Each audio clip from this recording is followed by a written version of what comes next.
This is a very unique, nuanced thing that happened. Chris Redd is setting the record straight about his love life. The comedian, who co-starred on Saturday Night Live from 2017 to 2022 with Kenan Thompson, breaks his silence on how his relationship with the Kenan and Kel actor's estranged wife Christina Evangeline came to be, emphasizing there was no, quote, scheme going on.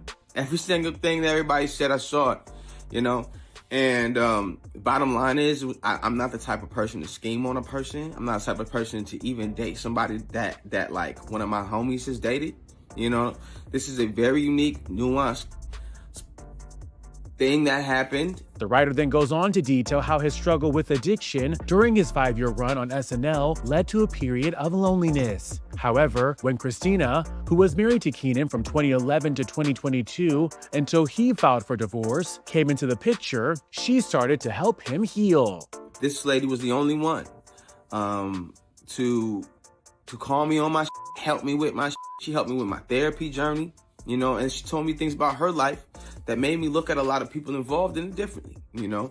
And in that time, we fell in love. But according to Chris, it wasn't an easy decision to explore a romantic connection with Christina, sharing, "I felt bad from the start. It was like a, quote, emotional double-edged sword."